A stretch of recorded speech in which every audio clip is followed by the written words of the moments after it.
Hi, welcome to another episode of our Rowntree Gardens podcast. My name is Celeste, and I'm here today interviewing Miss Judi.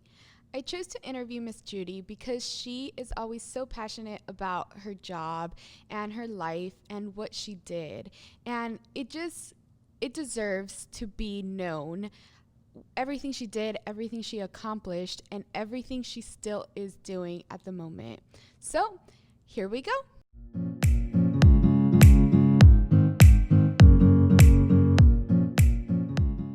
Hello, everybody. Welcome to another of our podcasts. I am here with Miss Judi. How are you, Miss Judi? Oh, I'm just great today. It's wonderful to be here. I'm glad. I want to thank you for being here. Thank you for accepting to do this interview. Like I mentioned before, I'm just going to ask you a couple questions, talk to you a little bit about your life, how you grew up, and all these questions, just to get to know you a little bit more. I know we've talked here and there, but it's always interesting to see how life has been for you, you know? So I would like to start by asking you, where are you from? Where do you come from? I was born in Danville, Illinois, which is about 90 miles straight south of Chicago. And then when I was 3 years old, our family moved to Indianapolis because it was during the war and my father had to work with war things during the World War II. So we were there for about 3 or 4 years. Then we came back to Paris, Illinois, Paris. And I was there when I started when about 5 or 6 years old is when I came to Paris. Interesting. And then did you grow up there in? And then basically I grew up there until I graduated from high school. High school. But I started piano lessons when I was 6 years old. We had our own piano. The family's always had a piano. But then when I got to high school, I was in the band. And at one point, I couldn't do both the band and piano or whatever. So I had to quit taking piano lessons. And then I joined the band. And then my senior year at high school, I had to quit the band because they had put in a new singing music program, and that's what I began to learn. That's what I wanted to do. Okay. And for your piano lessons, I mean,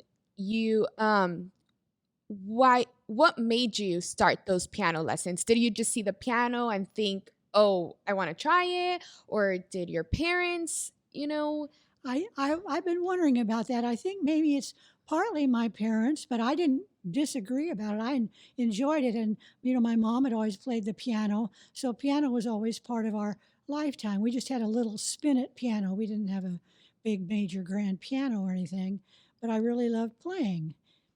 So were you the only one in your family who would play the piano? Some of my younger brothers might have a little bit, but they were like 4 or 5 years younger than I am. So by the time I was in high school, then I think they, instead of starting with piano, they preferred to go. We had a little junior high band, and they were playing trumpet and stuff like that in the band. Okay. So the guys went towards that as opposed to piano. So did all your siblings play an instrument? Or just, yes, yeah? Yes. In fact, I still have, it's up in my room right now. I have my saxophone that I learned to play on when I was in 5th grade. Wow. Since fifth grade? 5th grade is when they started teaching it as a side thing in school. I mean, not the whole group, just certain people. It'd have to be after school. Wow. We had we learned. That's very interesting. So how many instruments do you know how to play? Well, I probably could play. My major instruments are saxophone, and my voice, piano, and seems like there was one other one. But mainly singing towards when I got out of high school, I mainly was singing. So I went on to singing in college. I majored in music education. Okay. In college. So, like you mentioned yesterday, you were a music educator. Yes. For how long? For 38 years. 38 Yes, I years. taught 1 year near Chicago in grades K through 8, K through 8 for 1 year. And then I had relatives here in California that I would come and visit in Westminster, California. So when I was 16 and could legally drive, that's when my mother and I and two of my three brothers drove out here and just for the summer. And I liked it so much that I thought after 1 year of teaching, I've got to get out here. Well, luckily, my uncle who lived out here with my aunt, they were married, they lived in Westminster. He was on the school board in Westminster. So of course, maybe that's why I got a job out here. I don't know. Opportunities. But I worked in here for 38 years. So I guess they liked me okay. Wow, that is so amazing. 38 years. That's a I lot of loved it. I loved every experience. minute. What was your favorite part of being a music educator? I liked being with the children because, I liked being with the kids until towards the end. I would have kept teaching music, but towards the end, the schools were bringing in other things, and I was spending less time on actual singing and more. I can't remember what it was we did, but we did more like, I don't know, stuff that it took a lot of time away from my singing. I really can't remember what it was. So that's where I went. I waited till I was 60 to retire because you could teach and get the most retirement there at 60. I think you have to be 65 now, but I'm not sure. Okay. Well, that's really interesting. You say that you play some instruments and you like singing a lot.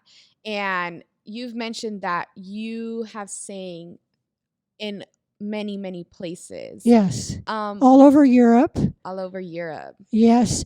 And we were going to go to Russia, but something was happening in the world at that time. So at the last minute, we didn't go to Russia. I think we just went on we stayed longer in England or some other place. But we went all over Europe. Yes. What about the United States? Oh, the United States. Let's see. Yes, we have. Yes, we sang on the East Coast. We did a lot of singing up and down California, up and down. And yeah. That's amazing. I love singing. I loved it. And would you do this like while you were an educator? Did you do it in the summers? How would that work? Mainly in the summer, because when I was teaching, I couldn't, unless it was summer, I couldn't get away. But I enjoyed staying in this area, with summer off. And I forget what I did in the summer. I think I went to the beach a lot or, stuff. I don't know. We're lucky that we have the beach right here and we have the mountains. And we're very lucky to live where we do. So when you would sing, would you do it in big groups? How did you get into this group of singing? Well, it started out with the church group. Okay.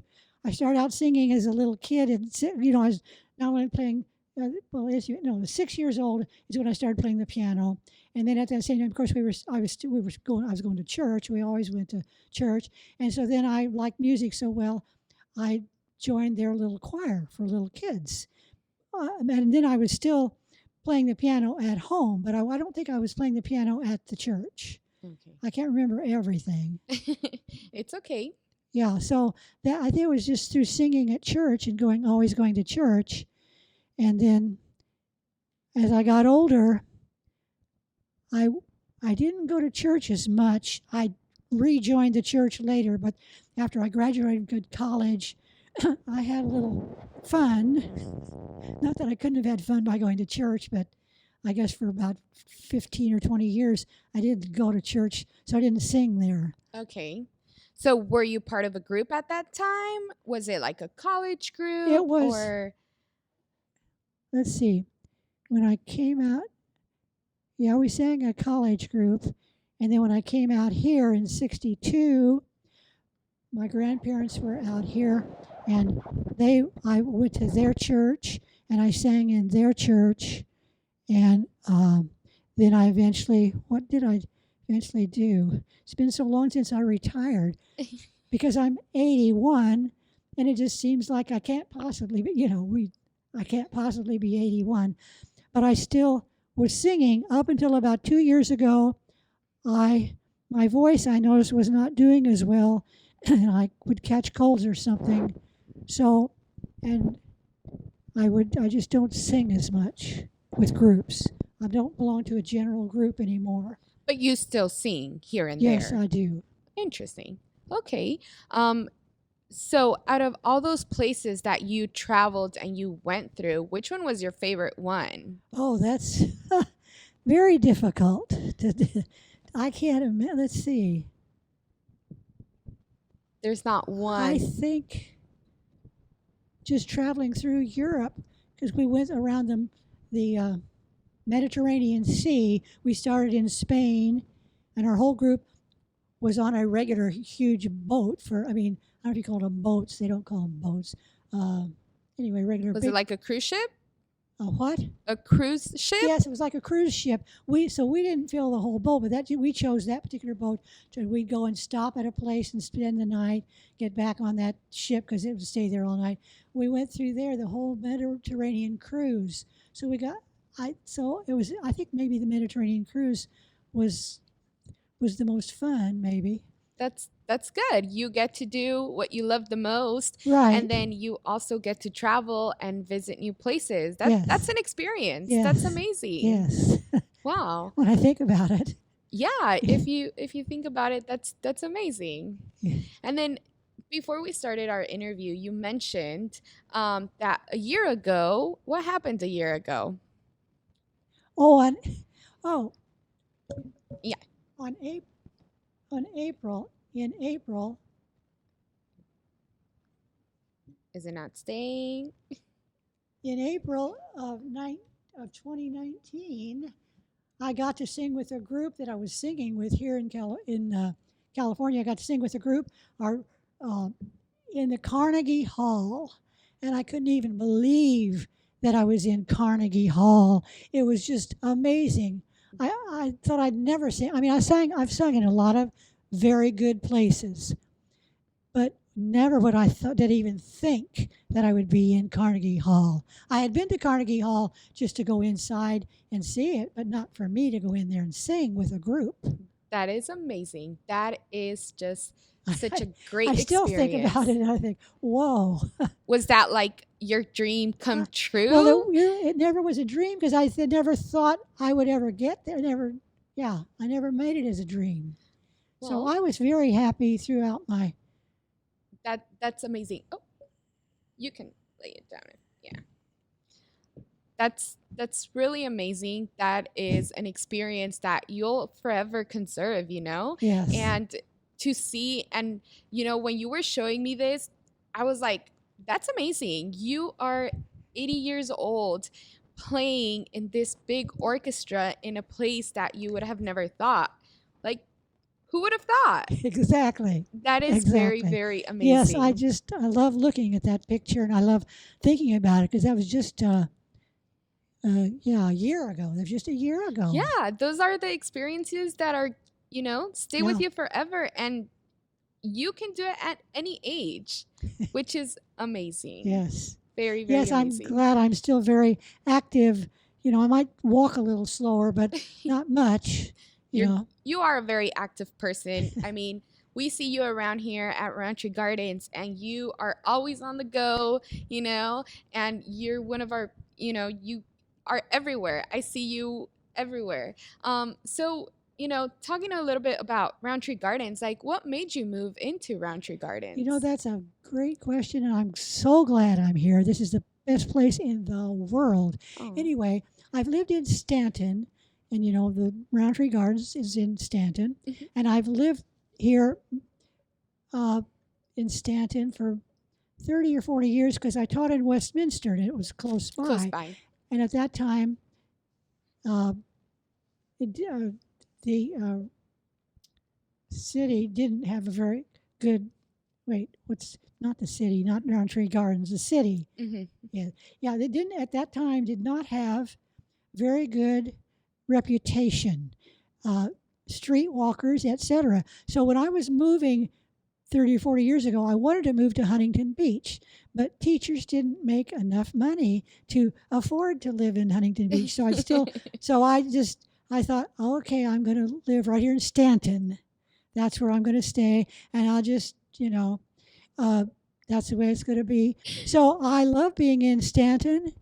But anyway, I was driving around on these little streets like Dale. I'd never heard of Dale Street, and I saw this place, and I didn't realize at the time it was Rowntree Gardens. And I thought, well, that looks like a place because I was looking for a place to live not on my own, but to be taken care of or whatever. And I went in there, and the minute before I hardly even was introduced to anybody that worked there, there's something came over my body, and it said, "This is the place. This is it." And it has been ever since. Everybody is so nice here, and I just have a great feeling here, no matter where I am in this in Roundtree Gardens. It's just a wonderful spot. Well, we are very thankful that you've felt like that since the beginning. Hmm. It is our pleasure to be here to serve you all. You guys, all of our community members, are what make Roundtree Gardens such a great place to work. People like you, with your experience, with your knowledge, like it makes us be like you. So we appreciate that, trust in all of us, in all of Roundtree Gardens. And we are very thankful for that. And I just want to finish with a question, or more like some words. Do you have any words of advice or any inspiration that you would like to share that you have lived through, for like future generations, or for all of our young people that are out there, looking forward for life? Well, any of if any whenever they're showing new people, I can't show them around right now, I know, but they're talking or whatever, and I'm standing nearby, or I always say to these people, this is the very best place. They have the nicest people that work here. Everybody that works here is very nice, and all the people that I have met, which are a lot of them, that live here are also very nice. So I don't know what else to say because really, this is the greatest place that I have ever seen.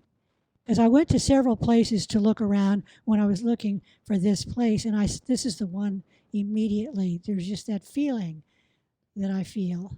Well, we're very glad that Roundtree Gardens has met your expectations so far, and we hope to continue these expectations. And I just want to say thank you so much, Miss Judy, for being here and having this interview with us and just sharing a little bit about your life. Thank you very, very much. Thank you. We really appreciate you.